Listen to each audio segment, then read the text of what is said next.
Spotlights. This is the podcast for the Yale Forum on Religion and Ecology. And as usual, I'm your host, Sam Mickey. And this week, I'm really happy to welcome onto the program Dr. Elizabeth Allison. Elizabeth, thanks for making time for us. Thanks, Sam. I'm really happy to be here and chat with you.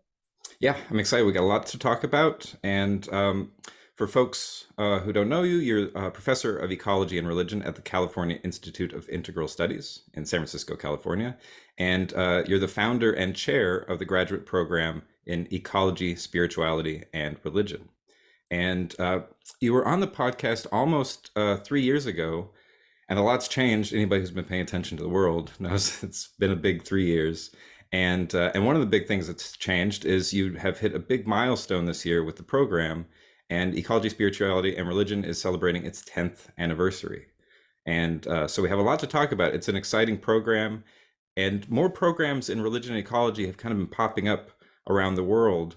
And yours is kind of one of those programs that really set that trend. And so handful of things to talk about. It's such an interesting program. And I guess first and foremost, ecology, spirituality, and religion, that's grabbing a lot of things. Sometimes people think just religion and ecology, and then people think eco-spirituality. So I wonder if you could say what is covered in the purview of ecology, spirituality, and religion? Yeah, that's a great place to start. And I think our name is actually something that sets us apart in this field of religion and ecology, bringing in the spirituality. Spirituality is one of the 7 ideals of CAIIS, which was founded on the inspiration of an Indian guru named Sri Aurobindo in 1968. And it was really in keeping with that founding inspiration and the centrality of spirituality as one of our 7 ideals at CIS that we wanted to incorporate that term into the name of the program. In our early discussions, a number of people felt like religion, if you can believe it, was too narrow. And of course, religion is a capacious category. But we all know people who have been hurt even by the world's religious traditions, or certainly have been disaffected, perhaps from a religious tradition that they grew up with, and maybe would hear the term religion and think, that's not for me. But at the same time, especially here in the San Francisco Bay Area, we know that many people are searching and seeking deeper meaning. Many people engage in spiritual practices like yoga, tai chi, meditation, qigong, forest bathing. And so when we were trying to think of how to title the program and appeal to the kind of students who are interested in studying at CIS, and also be in harmony with overall ethos and mission of CIS, it was really important to include spirituality in the name. And I think that gives our students an invitation to study some of the new religious practices and movements, some of the, as you said, forms of eco-spirituality, to really take a broad view of what can be understood as religion and spirituality, or how to even analyze conditions and practices in the world that might actually end up looking like religion and spirituality, and to bring some of those tools of religious studies to taking a look at various things that people do in the world. So for example, one of our doctoral students recently completed his dissertation on reskilling and rewilding, and really took the idea of those as spiritual practices and examined them as spiritual practices. And we have another student coming along who's also interested in the concept of rewilding and ecological restoration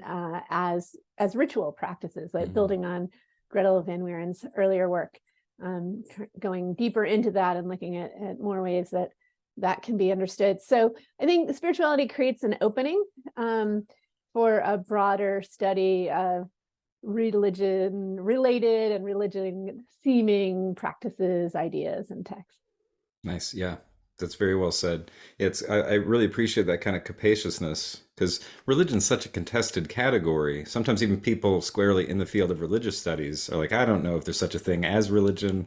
And so it's good to be clear that, yeah, we're not just talking about kind of the world's religious traditions as they're typically defined, really opening it up to a broad swath. Also reminds me that, like in German, when people talk about Geist and like Geisteswissenschaften, the human sciences, that normally gets translated as the humanities. And so I think your program is one of those that situates religion and ecology also within the broader field of environmental humanities. Yeah, absolutely. We definitely connect with the environmental humanities. And I think really focusing on this idea that both religion and ecology and spirituality, they're kind of the study of everything. They're kind of the study of interconnections in different ways. And so the environmental humanities makes a good basket for that also, to say we're looking at how humans relate to the environment in so many different ways, and through our meaning making practices and our arts and our philosophies and our texts and rituals. And I would say also our post-humanities or something like that, that a lot of our students are really interested in the contributions of non-humans to understanding our world and to making meaning in our world. Dr. Laura Pustarfi completed her doctorate with us, and she focuses on philosophy in plants, or philosophy of plants, plant philosophy, arboreal philosophy, as she calls it. And with Merlin Sheldrake's recent book, Entangled Life, people are more interested in fungi, how they can enlarge our understandings of what it means to be human on this world at this time. And of course, our animal friends, people are really interested in animal sentience, communication with animals, just exploring how animals have interior lives. Well, of course, we're animals as well, but how non-human animals, what their interior lives are like, and how that might contribute to our understanding of meaning at this time. Right. Yeah. That reminds me, I need to have Laura Pustarfi on the podcast because I know she has a book coming out, an anthology with a lot of great contributions from people who are doing different kinds of arboreal thinking. So that'll be good. And also another graduate of the program, Dr. Elizabeth McAnally, she's been on here talking about water and seeing the interiority even in water. Because sometimes people are okay with animals. They're like, sure, animals have subjectivity or sentience or something. And they get to plants and they're like, oh, that's interesting. And then fungi. And then at a certain point, you got to talk about the inanimate world. And so Elizabeth's done some good work saying, yeah, even water can be seen as having that kind of meaning making capacity or some kind of interiority. So, yeah, really interesting graduates from the program in the 10 years that you've been around. And also very interesting faculty because it's such a transdisciplinary field. You have really faculty from all around the California Institute of Integral Studies who contribute to the field. So I wonder if you could say a little about that. I know people talk about being interdisciplinary, but your program is transdisciplinary. So what is like transdisciplinary education? Yeah, well, I think that's a whole podcast or Yeah. series in itself, most likely. But transdisciplinary education, as we practice it, in some ways, it's transgressive education, in that we are not content to stick within disciplinary boundaries. And I'm so grateful to have found CIS because I was never able to stick within disciplinary boundaries. It's really fortunate for me. And I think many of the students in this program and other programs at CIS are interested in how their discipline or their area of study reaches over and connects to other areas of study. And of course, we know from ecology that everything's connected.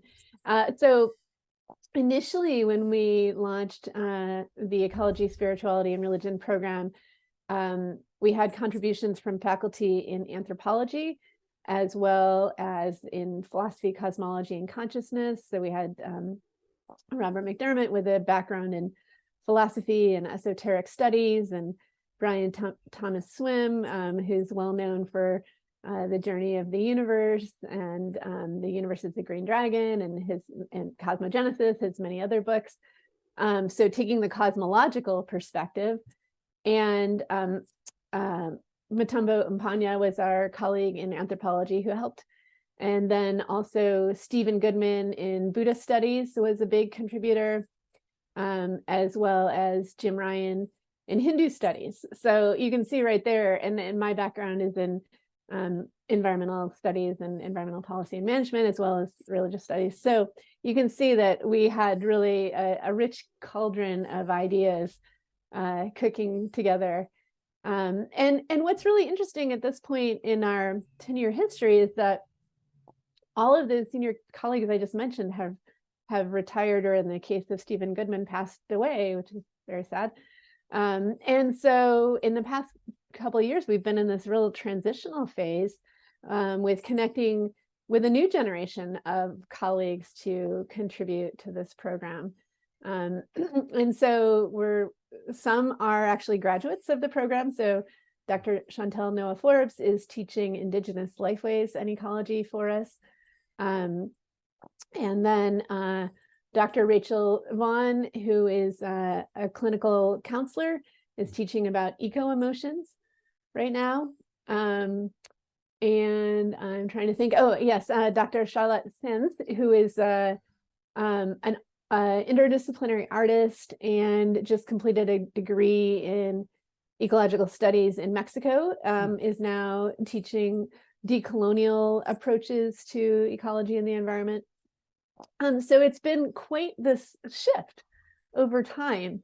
And so I think, to return to the question about transdisciplinary, all of these folks and all of their approaches and backgrounds, they were interested in what is the relationship of the natural environment to human meaning-making ideas and practices in various ways. I mean, but through so many different lenses and approaches, and methodologies and textual backgrounds and so on. So it's very fecund, I think, to bring together such a diversity of perspectives around questions of the ecological crisis and how people construct meaning at this time. Yeah, and amazing. It's part of the kind of amazing feature of a 10-year anniversary is you can kind of look back and say, wow, look at all the things that have happened. You know, like we had this faculty early on, now a new generation of faculty coming on.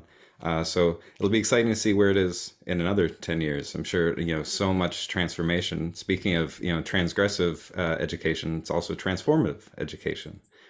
And one of the ways it's transformative that I think is pretty unique to what you're able to do at CIIS versus some other schools is that it's not just about, you know, studying this stuff. It's also about a personal transformation and a personal connection. And so a big part of that is engaging in contemplative practice.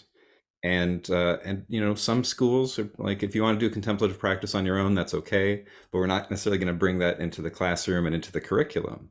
But it is a big feature of ESR. So I wonder if you could say a little about how contemplative practice or contemplative ecology features in the program.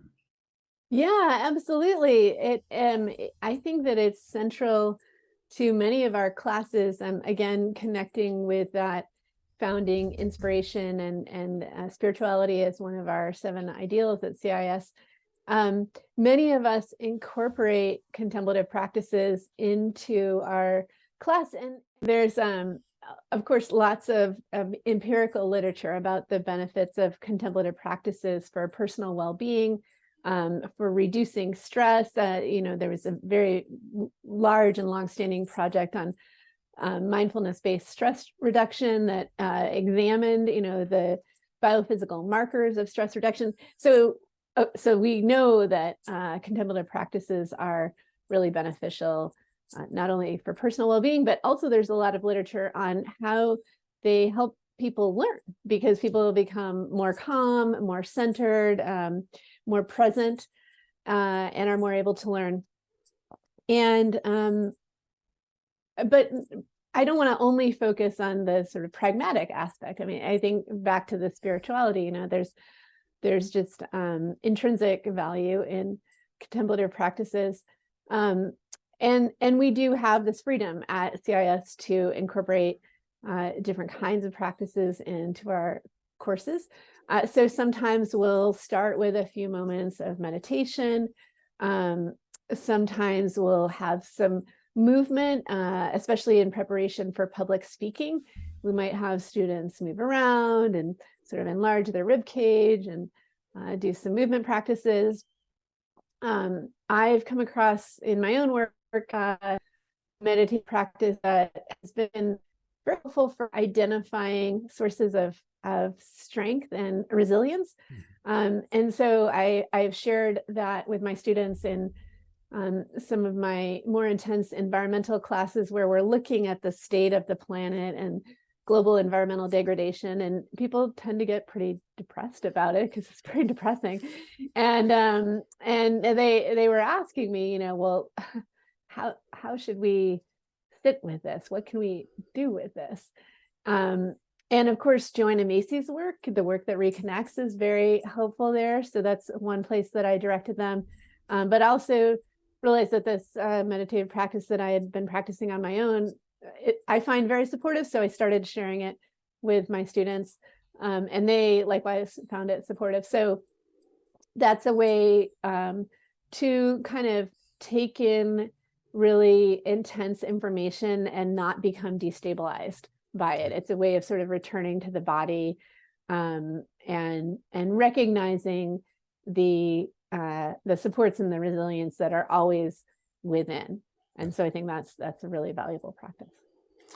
Yeah, and to think, I mean, we're on track this year globally for the most carbon emissions ever emitted, as was last year and the previous year before that. And so it's a tough thing to introduce people to how bad things are, and to say it will get worse to some extent. While things are getting better, they're also getting worse. And so we really need to start building up that kind of emotional resilience to be able to face these issues head on without getting burned out. And a lot of activists definitely deal with burnout. And so to have a kind of existential toolkit to help people resist burnout is just so important. And to introduce that not just as a theory, but as a practice you're actually doing in the classroom, I think is really important. And then to know that all of the graduates of that program are also going to go spread those practices to other places. So it's a key ingredient, I think, in the kind of and the scholarship and the activism we need to address our multifaceted crisis. Yeah, absolutely. So I have a student right now who's an instructor at one of the community colleges here in the Bay Area. She teaches biology, and she's noticed how many of the students at that college are low income, people of color, members of the LGBTQ community. And she's noticed that the biology classes are not as welcoming for them as they could or should be. And so what she's going to be exploring in her dissertation is how incorporating contemplative practices into the biology or STEM science classroom might help students who otherwise might feel uncomfortable in those classes to feel more welcome and more comfortable. And there's also literature on how collectively engaging in contemplative practices together can sometimes build community and increase a sense of belonging. So that's another way that these ideas are being carried out. She's doing this in the community college and hopes to spread it around to other community colleges, and has already gotten quite a bit of interest from her STEM colleagues in the community colleges. And relatedly, I this weekend I'm going to a book launch for a book I contributed to called Teaching Environmental Politics and Justice, that Sakina Jinnah at UC Santa Cruz and some of her colleagues edited. And in that book, I talk about the use of contemplative practices in the classroom, particularly around environmental studies, and as a counterbalance to learning the sort of sad, bad news of environmental studies, and a way of building personal resilience. So that book is out, and It's an open access book Hmm. because we really wanted everyone to be able to access it. So it's readable online. And there are a couple chapters in that book that deal with contemplative practice in the classroom. So I think that's a great resource that's out now too. That's great. That's exciting to see that kind of, percolating throughout so many disciplines. And because obviously, after a few hundred years of secularism, people kind of got allergic to certain kinds of spiritual practices. And once you have the empirical data saying, look, it helps. You don't have to believe in anything metaphysical about it. Just if you do these practices, it will help. And then people are like, okay, I'll give it a try. So yeah, exciting to see that stuff get out there, and just the diversity of students in your program is really remarkable. And people from the sciences, arts, humanities, people who are focusing on activism, people who are focusing more on theory and scholarship. Um, and part of that is you have a very accessible program now because it's online. And I know when it started, it was a fully in-person program. And of course, as we all know, part of what happened in the last 10 years was the COVID-19 pandemic. And so everybody moved online in spring of 2020. And then you've kind of seen the potential of that for the long-term development of the program. And so now, is it a fully online program now? Now it's fully online. Yeah, yeah. And that has been an interesting journey. I will admit to going to online teaching kicking and screaming, but now I really love it. And what I especially love is that we can have students all over the world. We had a student join us this fall from Zimbabwe. Hmm. And then because of political unrest there that was affecting electricity and internet provision, he wasn't able to continue with us, unfortunately. Um, so some justice issues there. And but that's, I think, kind of an extreme example of what's possible with online education, that we can have folks all over the world. They don't have to move to San Francisco, which of course we know is one of the most expensive housing markets in the world.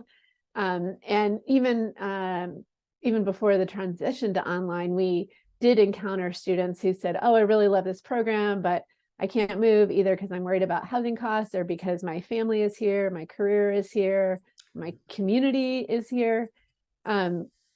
So I think the transition to online education has been wonderful for us. It also allows working adults who are in the midst of their professional career, or with their family, or with their community, to continue those commitments and enrich them through participating in online education.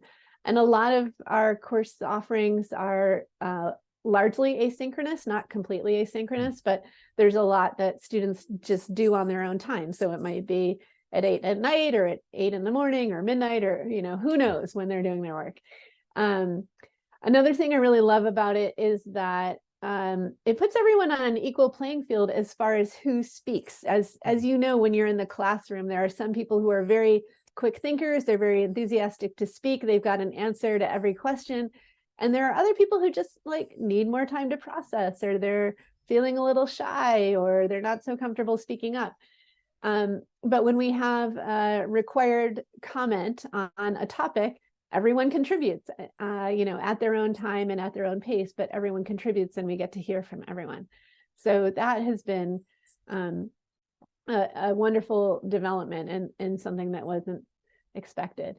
And then we are online, and then we do try to meet in person once or twice a year. This fall was the first time we were able to bring back an in-person retreat in the Santa Cruz Mountains, together with our sibling program, Philosophy, Cosmology, and Consciousness. And that was really wonderful to have about 50 students and faculty together, sharing meals, hearing presentations about what different people are researching and studying, and just spending good time in community together. That's great. Yeah, I felt the same way about going online in 2020. Is like, oh, great, technologically mediated education. This isn't what we should be doing, but we have to now. And then it was one of those things, after doing it a little while, you say, oh, there's actually some really great potential here that isn't in-person teaching. And including things like where students for whom English is a second language I'm like, they're normally very quiet in the classroom, and then all of a sudden, great participation, and because you have a little more time to compose your thoughts and express yourself. And so, yeah, really a welcoming environment in a lot of ways. So now I'm at a point where I'm still doing some in-person stuff, but we have a couple online offerings still, and so yeah, I like to be able to do both. And I know you're still doing some kinds of like intensives that are in person, right? Hmm.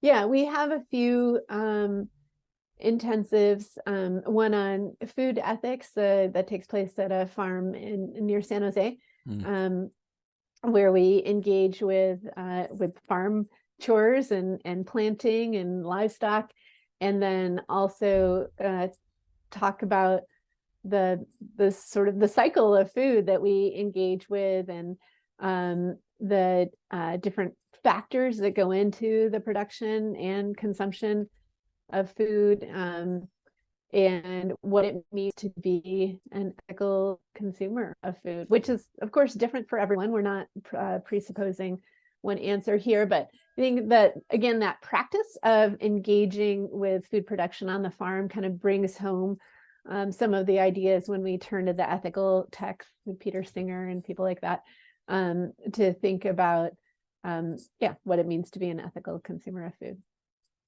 Yeah, that's great. Great to have that available. Because I know sometimes people are like, I like the online stuff, but it'd be nice to do something in person. And then to be like, oh, it won't just be in person. It'll also be on a farm of all places. So you really get to immerse yourself in kind of the material conditions of food production. And so important, I think. Otherwise, if people just think they're getting food from the grocery store, we really miss the full context of what's going on. Absolutely. Or another one is Nature and Eros, that I think they're doing it at Occidental Arts and Ecology Center these Hmm. days, where people gather in community to just really experience the land and the place and nature, and discover their own relationship to nature. And I had a student tell me just last night that it was life-changing for her. So yeah, so just being out in nature, and being in community, and sharing insights, I think, you know, talking with plants and spending time with trees and things like that, and which we don't often get to do in our busy urban lives. And so yeah, students will travel in for those intensives. That student was based in Washington, I think. Yeah, and then have a nice experience meeting their graduate student colleagues, as well as learning the material in the intensive. That's great. And an important thing to note too, because I think if people just hear that it's a program based in a school in San Francisco, like, okay, so the urban jungle and that kind of thing. So mostly concrete, and there's a couple parks. And you're like, actually, if you just get a little bit outside the city, a little south or a little north, and then all of a sudden, farms, green spaces, nature, and you get to experience something a little closer to wildness. It's very important because the stereotype of San Francisco is just mostly concrete and crime and things like that. It's like, no, Right. that's, Dirty sidewalks. yeah, exactly. Yeah, there's a little bit more going on than that. Um, well, one of the things that your program is really important for is that you developed a whole conference series, and it's an annual religion and ecology summit. And of course, there was a little pause during COVID, and like so many things were. And then it's launched back up, and you're having the sixth annual Religion Ecology Summit. It's coming up in April, I believe. Mhm. And so I wonder if you could say a little bit about what's going on for that. Yeah, we're very excited about this. Hmm, how's the sound? Do you hear anything on your side? Um, Oh, okay, great. Okay. is it dog noises? Yeah. Yeah, no problem at all. Yeah. Okay. Yeah, we're really excited about the sixth annual Religion and Ecology Summit, which actually I think we started planning several years ago during the pandemic. And it was just sort of hard to move forward.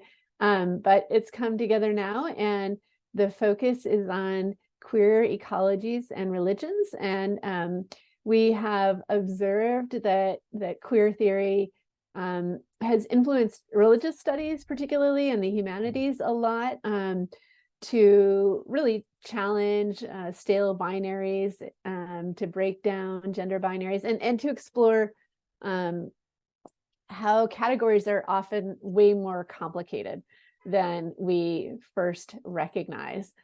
And then similarly in ecology, there's been a lot of work to I break down the gender binary or sex binary in other organisms and realize that nature is just as big as humans. And so we've invited some of the leaders in these fields in both queer theory as related to religion and the humanities, and then also queer ecology to come and speak. And I think it's going to be so rich and exciting, especially to bring together these two different sets of folks working with queer theory, the ones working in the humanities and the ones working in ecology. And I think, also just we want to keep moving forward this field of religion and ecology, or ecology, spirituality, and religion. And there's been a lot of threats and challenges to the LGBTQ community in the last several years, in efforts to make people's identities illegal, which is not cool at all.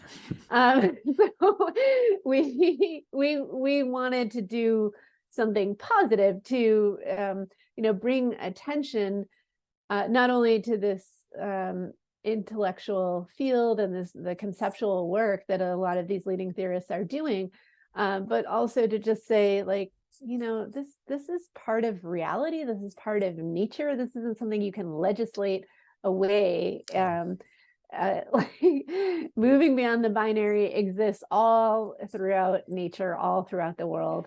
And as we can all better understand that, I think we can better find our places in the world and understand the complexity and the diversity of the beings around us. So we're really excited. It's an online conference. Tickets will go on sale February 1st, and there will be online panels each day, April 8th to 11th, and then we're going to close with an in-person reception for people to meet one another if they're in the San Francisco Bay Area. Nice. Yeah, another great example of being able to combine online and in-person options. So yeah, I'll make sure to add a link for that people can find in the notes for this episode, because yeah, it's going to be an exciting one and couldn't be more timely. It is such an important topic across so many different sectors. So yeah, that'll be fun. And I don't know, that's one of those things also where initially I'm like, online conferences, this is going to be terrible. And then it's been really great. And I've been kind of disappointed that some organizations, as soon as they could go back to fully in person, they're like, we're not doing online ever again. Like, really? Not any? Just give us a little bit, because it helps so many people access it that otherwise couldn't. And especially in this case, I mean, people all over the world can attend this conference instead of just people within the San Francisco Bay Area. So it seems obvious to me, but then some organizations, for whatever reason, I have kind of pulled out of that. So yeah, I really appreciate it, because even though I'm in the Bay Area, traveling to San Francisco, I'm a little far away from CIS. So I'm like, oh, it'll be really nice. I'll be able to attend all these panels. And so, yeah, definitely looking forward to that one. Definitely. Yeah, I think it's really an issue of access to offer some things online, because as we were talking about earlier, related to the program, like, people can't always travel for various reasons. People have caring responsibilities, people have disabilities, people have anxiety, or there's like so many reasons that people might not be able to show up in person. And I think we educators have an obligation to try to meet people where they are, and if they can be available online and take part in that way, then I think we should offer that. Yeah, right. Because at the end of the day, you want to spread the word. It's like the knowledge that you're working on is for everybody. And so it makes sense to try to really address the access issue. And of course, academia writ large has often been a very kind of gatekeeping institution. And so part of how your transdisciplinary education is transgressive again. Is like, no, we're going to transgress the gates and kind of Yeah. open it up Yeah. and allow more people to access it. And that really fits with the theme of the conference, because you're also queering academia in that way of kind of opening up the boundary where this is for anybody who wants to attend. So yeah, really exciting. Yeah. So I wonder, one thing I've been asking people lately is what's something that gives you hope? Because it's a very difficult time out there, and of course, hope is one of those contested and complicated categories. So you could think in general, what's something that makes you feel positive about the future? Um, and because after 10 years of this program, you think, okay, what's the next 10 years going to look like for the program, for the world? So what's something that's been inspiring you or giving you hope, giving you just a sense of positive feeling toward what's coming? Yeah. Great. Yeah, this is just a great question and a really important question to ask at this time of year too, in the winter, like where people kind of feel like it's dark and depressing. Hmm. I can't wait till the sun comes back, or Right. at least I feel that way. Yeah. um, but as an educator, I just have to always say it's my students. They're so amazing. We had a community call yesterday and people were speaking about what they're working on. And every single one of these students, and I think really I mean, students broadly and students beyond CIS, um, are working on making the world a better place and bringing more justice and more resilience and more flourishing and more kindness, more generosity, more patience into the world. And um, just hearing the enthusiasm with which the students speak about their research, their dedication to, as I said, like, creating more justice and space for humans and non-humans in the world, is really reassuring to me. Like, none of us are doing this alone. We have these wonderful allies and colleagues all around the world, and we're able to access our colleagues and allies more easily now, also through internet technologies, and know that we're all trying to contribute. So I've really never believed in a grand narrative or a final solution or a final, like, if we just get the right key, we'll know what to do. I've never believed in that. But I do believe in lots of snowflakes piling up on a branch, until they pile up so much that they break the branch. I think that that's the way change happens. And when I was talking with my students yesterday and hearing what they're up to, they're making so many positive ripples in the world, and it's really exciting to see. And I'm sure your students are similar, and then, like, other people you talk with, they have students working on similar things. That's reassuring to me. Yeah. Yeah, I definitely feel the same way. And sometimes I'll express that to my students and say, I'm not saying though that you young people, you fix it. I'm like, No. no, it's definitely that we're all in this together, and to see the kind of like what Adrienne Marie Brown calls emergent strategy, right? And it's that in snowflakes by yourself, just an individual, I don't have any power. It's like, well, we're not just individuals. We're connecting with one another. We're part of this kind of larger movement. And when you see that next generation really taking forward what previous generations have done, like, all right, we're really starting to pile up here. And so you get a sense something's emerging, and we can see a big phase shift in our society in a very small amount of time, which of course is what we need. We need a lot of change very quickly. And so when you see what young people are doing, you're like, I think we can still do it. And I know Catherine Hayhoe always makes that point. The famous climate scientist. She's like, "There's still time. Don't give up. We can still do something." So one final question I want to have, kind of in light of the 10-year anniversary, is where would you like to see your program in another 10 years? And that's impossible to predict. And so just anything like kind of just planting seeds for the future. What's some feature of the program that you would like to see, considering how much it's grown and changed in the last 10 years? What's something that you might envision in the next 10? Mhm. Oh, great invitation to imagine into the future. Yeah. I would love to see us have a dedicated place outside the city, maybe even outside California, that is kind of our retreat slash laboratory workshop place where some of these intensive courses could happen. Maybe they even happen year round, different ones happen, but there's also sort of laboratory and experimentation with permaculture and green building, hay bale building, different kinds of gardening,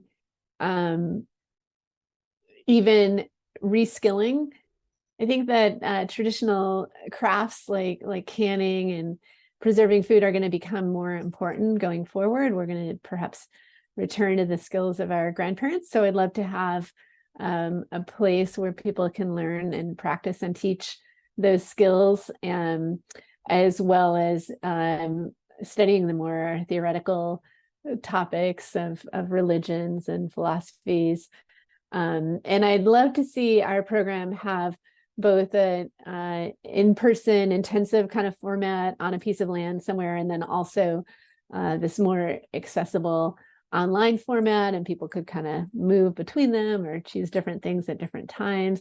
I'd love to see this community continue to grow and flourish and become even more robust and more inclusive. I have to admit that we're mostly still white folks, and I want to include much more ethnic and gender diversity among our students. That's something that we're really working on. And I think is so important because we're seeing climate change affect communities that are already marginalized more. And often those are communities of color. And so I really want us to understand better how we can support and bring the tools of religion and ecology to share with communities on the front lines of climate change, and what we can do together to build resilience there. One of my students is thinking about having an eco chaplaincy for folks who experience natural disasters, for example. And I think that that's a way that religion and ecology could contribute during what we expect to be more severe weather conditions going forward. That's great. Yeah, that's a great vision for the future. My only regret is I already finished my education. Otherwise, I'm like, oh, I'll sign up for that program. That sounds great. Sometimes I think of them like, no, you don't need more degrees, but really cool work, especially. And I'm really into reskilling work too, and really appreciate people who do that kind of stuff. Because I do think it's you can see the desire among younger people to reconnect with those practices. I know somebody like asked their mom about something and was like, "Hey, didn't your mom, my grandma, your mom, teach you this and this? So could you teach that to me?" And her mom was just like, Google it." She was like, "No, mom, Yeah. I want to get There's the so many oral videos. transmission. Like, don't just Google everything." And so that kind of that keeping up the oral transmission of those practices, I think, is something people are really hungry for. So yeah, I like that a lot. That's a beautiful vision, and so we'll have to definitely have you back on the program, maybe after the next summit, but definitely in the next 10-year anniversary, if the podcast is still going. Who knows what will be happening? Who knows? But I'll be excited to see what the 20th anniversary looks like. Sounds amazing. It's a great thought. And it was fun to dream into that and see where we might go. So Nice. All right, thanks so Elizabeth, much Allison, for thank this you. great conversation. Yeah, it was really a treat. Always a treat to talk to you and to learn from you and keep up with all the great work you're doing. So keep it up in the future, and in the meantime, I'll definitely be seeing you in April at the Religion Ecology Summit. Excellent. Glad you'll be there. Yeah, All right. most Take good definitely. care. Yeah, and thanks to everybody for tuning in. We'll be back with some more conversations for you soon. And in the meantime, take care and be well.